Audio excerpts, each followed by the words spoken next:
फौजी बहू का रक्षाबंधन।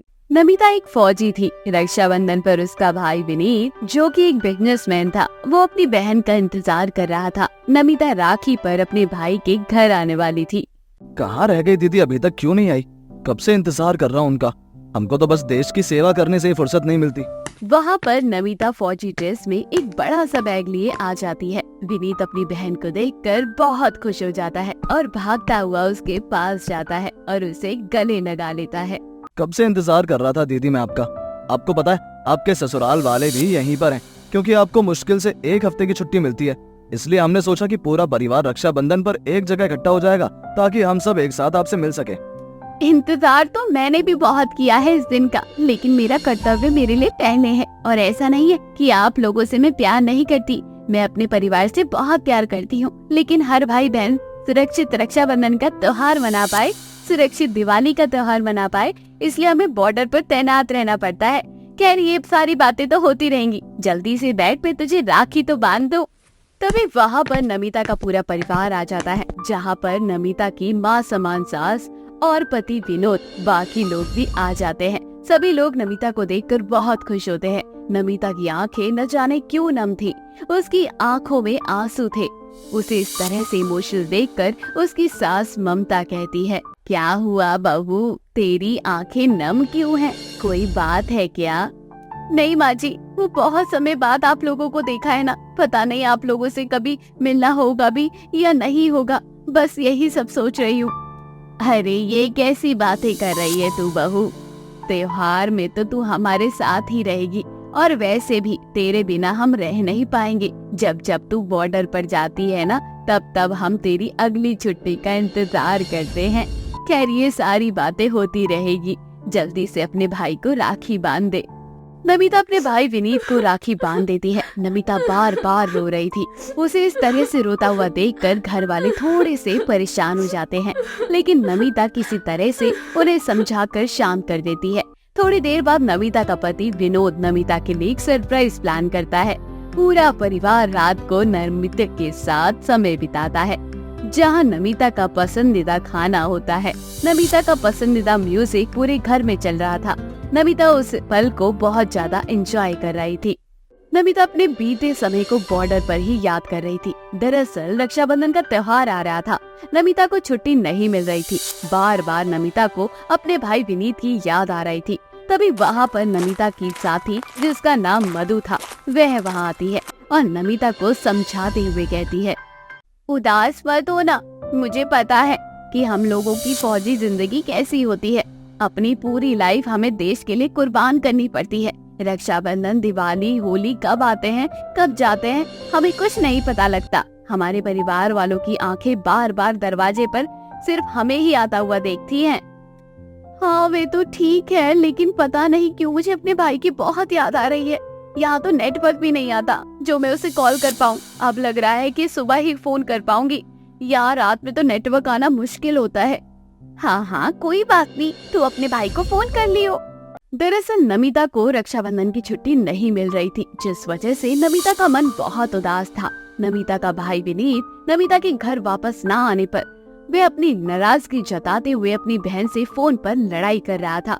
अपने भाई को बहुत समझाने की वह बहुत कोशिश करती है, लेकिन विनीत है कि अपनी बहन से वह नाराज हो जाता है। ऐसे ही लगभग 2 हफ्ते बीत गए। 2 हफ्ते बाद विनीत की फोन पर नमिता का फोन आता है। नमिता खुशी से अपने भाई से बात करते हुए कहती है, अरे भाई तू बिल्कुल भी चिंता मत कर, इस बार मैं तुझे राखी बांधने जरूर आऊंगी। मुझे 3 दिन की छुट्टी मिली है, सभी को 3 दिन की छुट्टी मिली है रक्षाबंधन के त्योहार पर। और इस बार मेरे लिए अच्छा सा गिफ्ट तैयार करके रखियो, कोई कंजूसी नहीं करनी है तुझे। दीदी तूने मुझे सबसे बड़ा गिफ्ट दे दिया है, ये बताकर कि तू आ रही है। बस दीदी मैं चाहता हूँ कि तू जल्दी से यहाँ आ जा, मुझे बहुत याद आ रही है तेरी। हाँ बस आने ही वाली हूँ। और हाँ, मेरे ससुराल वाले को भी फोन करके बता देना कि मैं आने वाली हूँ। यहाँ नेटवर्क की बहुत ज्यादा दिक्कत है, इसलिए मैं उन्हें फोन नहीं कर पाऊंगी। हाँ दीदी ठीक है, मैं जीजू को बता दूंगा कि आप आ रही हो। इस बार हम फिर से पिछली रक्षाबंधन की तरह एंजॉय करेंगे। मैं आपके ससुराल वालों को भी अपने घर बुला लूंगा, हम सब एंजॉय करेंगे, मजा आएगा बहुत। ऐसे ही कुछ दिन बाद नमिता 3 दिन की छुट्टी पर अपने घर वापस आती है। सभी लोग नमिता को देखकर बहुत खुश होते हैं। नमिता बहुत ज्यादा खुश थी। ऐसे ही राखी वाले दिन नमिता के पास एक बहुत सुंदर सी राखी थी। नमिता अपने भाई को राखी बांध देती है। विनीत बहुत ज्यादा खुश था। वे अपनी बहन को राखी बांधते हुए कहता है, इस बार मैं भी आपको राखी बांधूंगा, क्योंकि असल मायने में आप सबकी रक्षा करती हो। आप पूरे भारत की बहन हो, भाई हो, सब कुछ हो। देश की रक्षा करने के लिए आप अपनी जी जान लगा देती हो।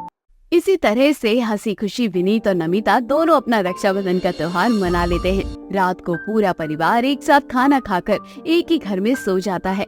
अगली सुबह सभी लोग उठकर नमिता को ढूंढने की कोशिश करते हैं, लेकिन नमिता उन्हें कहीं नहीं मिलती। विनीत बार बार अपने हाथ की कलाई में बंधी हुई राखी देख रहा था। वे सोच रहा था कि आखिर नमिता कहाँ चली गई। थोड़ी देर बाद विनीत के घर पर किसी की दस्तक होती है। जैसे ही वे लोग दरवाजा खोलते हैं, तभी वहाँ पर बहुत सारे फौजी एक ताबूत में पार्थिव शरीर लेकर आगे बढ़ रहे थे। एक महिला फौजी वहाँ जाकर विनीत को नमिता की शहीद होने वाली बात बताते हुए कहती है, बहुत दुख हो रहा है आप सबको ये बताते हुए कि अब फौजी नमिता हमारे बीच नहीं रही। नमिता बहुत ज्यादा खुश थी, क्योंकि रक्षाबंधन का त्योहार उसके लिए बहुत ज्यादा अहम था। 3 दिन की छुट्टी, ऐसा लग रहा था जैसे उसके लिए कोई खजाना हाथ लग गया हो। वे इतनी ज्यादा खुश थी, लेकिन तभी वे 3 दिन की छुट्टी रद्द कर दी गई, क्योंकि बॉर्डर पर कुछ आतंकवादियों ने घुसपैठ कर दिया था। नमिता इतनी ज्यादा बहादुर थी कि उसने अपनी जान पर खेलकर आतंकवादियों को मार भगाया, लेकिन लड़ते लड़ते आखिर नमिता शहीद हो गई। ये बातें सुनने के बाद पूरा परिवार एकदम से टूट जाता है। सबकी आंखों में आंसुओं का सैलाब उठ चुका था। विनीत बार बार अपने हाथ पर बंधी हुई राखी देखते हुए अपनी बहन को याद कर रहा था। इसके बाद पूरा परिवार नमिता को नम आंखों से श्रद्धांजलि देता है। मोहन के 2 बेटे थे। बड़ा बेटा बेगू और छोटा बेटा सीवन था। मोहन एक किसान था। किसानी करके ही उसका घर परिवार का पालन पोषण होता था। अरे सीवन कहाँ है? खेत में बहुत सारा काम पड़ा हुआ है। उसे तो बस किताब से मतलब रहता है। घर के काम के प्रति कोई जिम्मेदारी ही नहीं है उसकी तो। आखिर मैं अकेला किस किस को संभालूं? किस किस के सपने को पूरा करूं? किस किस का पेट भरूं? पिताजी आप बिल्कुल भी चिंता मत करिए, मैं आपके साथ खेत में जाकर आपकी मदद करूंगा। सीवन का क्या है? उसे तो बस सारा दिन पढ़ाई पढ़ाई यही नजर आता है। अगर किताब पढ़ने से इंसान का पेट भर जाए तो वो सारा दिन किताब ही पढ़ता रहे। काम करने की जरूरत ही क्या है फिर?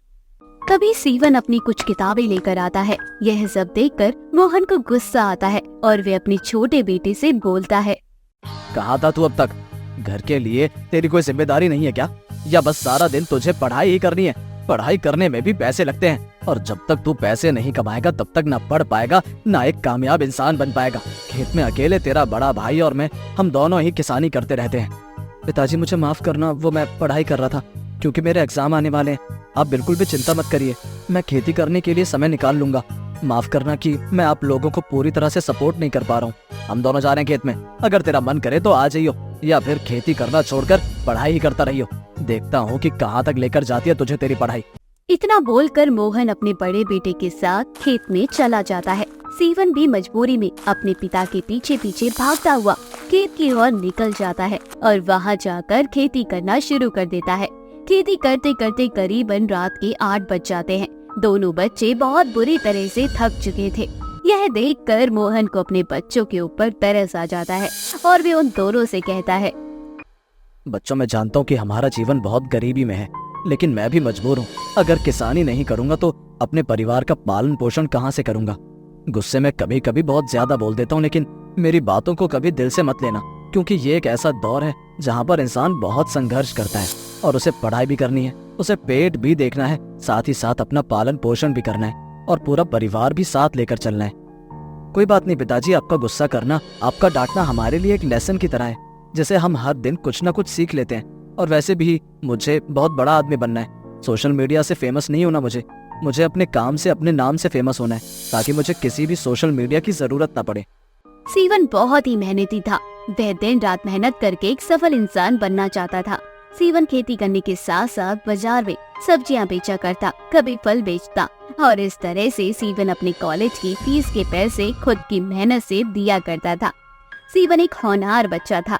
उसकी होनारी को देखकर कॉलेज के टीचर्स उसे स्कॉलरशिप देने का फैसला करते हैं।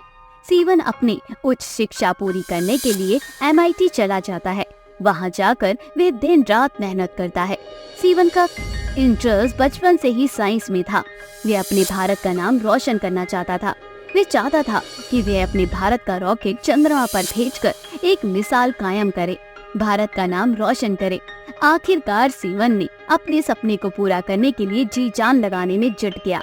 उसने अपनी एक वैज्ञानिक टीम तैयार की और एक रॉकेट तैयार करके अपने मिशन पर लग गया। आखिर वे दिन आ ही गया जिस दिन का इंतजार था।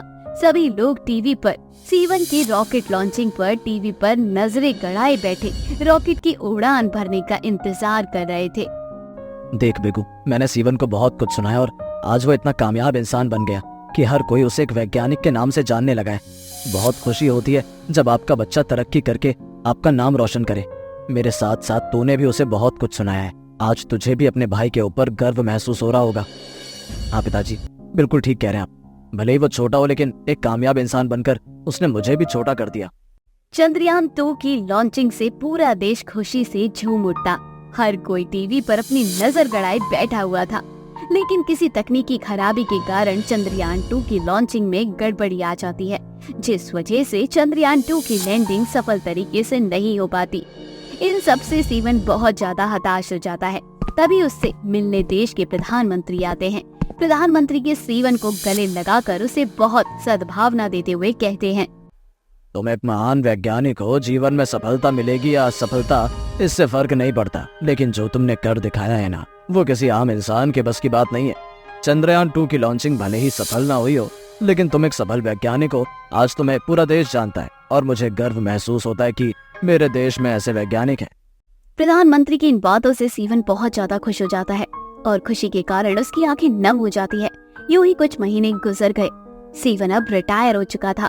सीवन के बाद एक नए वैज्ञानिक की नियुक्ति हुई जिसका नाम था एस सोमनाथ। सोमनाथ ने सीवन से बहुत ज्यादा प्रेरणा ली थी।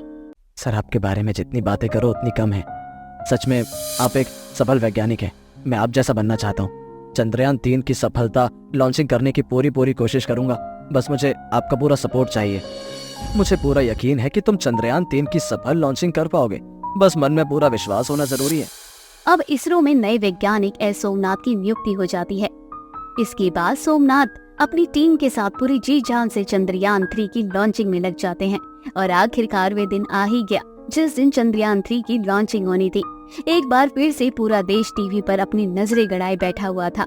आखिरकार इस बार भारत के वैज्ञानिक को सफलता मिल ही गई। चंद्रयान 3 की सफल लैंडिंग हो जाती है जिससे पूरा देश भारतीय होने पर गर्व महसूस कर रहा था और भारत के चंद्रयान 3 ने चांद की सतह पर सफल लैंडिंग कर इतिहास रच दिया है। इसी के साथ भारत पहला देश बन गया जिसने चंद्रमा के दक्षिणी ध्रुव पर स्पेसक्राफ्ट को उतारा था।